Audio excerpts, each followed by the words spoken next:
I appreciate you joining me today. Hope you're doing well. We're going to continue to look at Jonah today. Our hymn is called What Various Hindrances We Meet.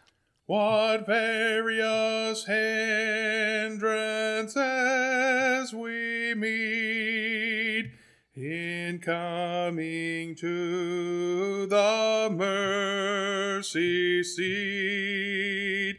Yet who then knows the worth of prayer, but wishes to be often there. Appreciate it, Lee. Verse 2, prayer makes the darkened clouds withdraw. Prayer climbs the ladder Jacob saw, gives exercise to faith and love, brings every blessing from above. Restraining prayer, we cease to fight. Prayer makes the Christian's armor bright, and Satan trembles when he sees the weakest saint upon his knees. Were half the breath oft vainly spent, to heaven in supplication sent, our cheerful song would oftener be, hear what the Lord has done for me. What various hindrances we meet. And I was just thinking about hindrances as we think about Jonah. Yesterday we began to look at him as he fled from the presence of the Lord. And we left off right about here as Jonah's thrown into the sea. You know, he's on this ship going to Tarshish. The Lord's prepared a storm. They're all praying to their pagan gods. He's asleep. They come and they wake him up. And it's like, crowds to your God for us too. Anyway, it comes out, they ask him basically why this is happening, and Jonah tells them why it's happening. And so they basically say, what do we do? And Jonah says, throw me overboard, I'm dead. I'm a dead man. They don't do that. They try to swim harder for shore, or try to row harder for shore, but that's not the Lord's plan. And so they end up throwing him overboard. They actually end up, these pagans, they end up praying to God and making sacrifices to God. But of course, we know what happens, we know what happens with Jonah. New King James, the great fish, the Lord had prepared a great fish, chapter 2. And in thinking about hindrances, I thought we might just think about this chapter. And we're going to think about it chronologically. Then Jonah prayed to the Lord, his God, from the fish's belly. He said, I cried out to the Lord because of my affliction. The affliction came first, needless to say. What it had done is it had humbled Jonah, and that's a good thing. Jonah needed to be humbled. He thought he could run from the presence of the Lord. The earth is his footstool, Jonah. You're not going to run from him. You need to do his will. And I was just thinking about affliction and how afflictions humble us. Jonah says, I was afflicted because of my affliction. This is a pretty big one. He got swallowed by an animal because of my affliction. James chapter 1 says, count it all joy when you fall into various trials, knowing that the trying of your faith produces patience, right? It talks about the perfect work. You know, Paul, the thorn in the flesh, my grace is sufficient for thee. The Lord allowed it to happen. The Lord allowed all those things to happen to Job. Here, the Lord is more direct rather than indirect. But, you know, afflictions. In what I'm thinking about is our hymn, what various hindrances we meet.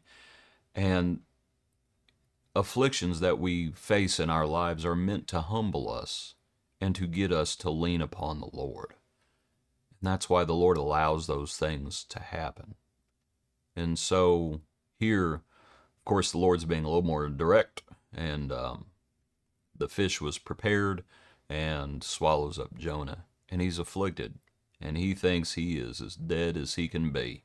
But he's not dead, so what does he do? He prays. That's what he does.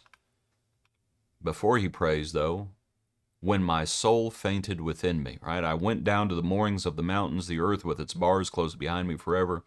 Yet you have brought up my life from the pit, O Lord my God. When my soul fainted within me, I remembered the Lord. And that's a good thing. I remembered the Lord. I had tried to push him away. I tried to distance myself from him. I tried to run from his presence. And I thought I was dead.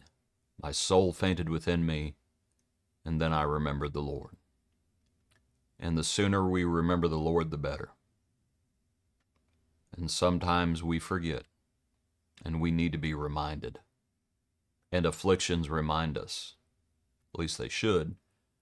And so, when they do their job and we remember, that's a good thing. Jonah remembered, and what does Jonah do? And my prayer went up to you. He cried out to the Lord. Into your holy temple.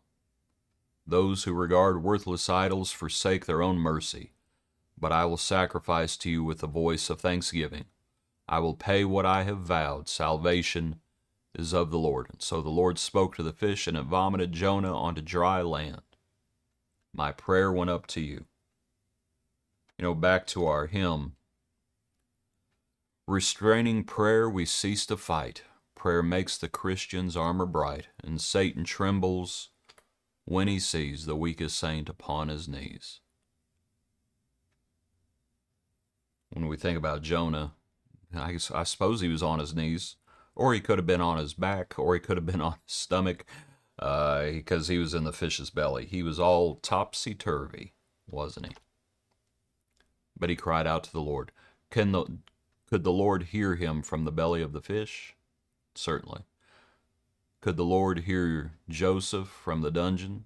Certainly. And you just think about, Jonah is often used for an example when people want to talk about the right position for prayer. Should we stand? Should we kneel? Should we be prostrate like Jesus in the garden? What should we do? And you just pray. Jonah's in the fish's belly, and you just pray. Cry out to the Lord. Cast on him your cares. So, appreciate you. Hope you have a good day. Join us tomorrow for another portion of our daily praise.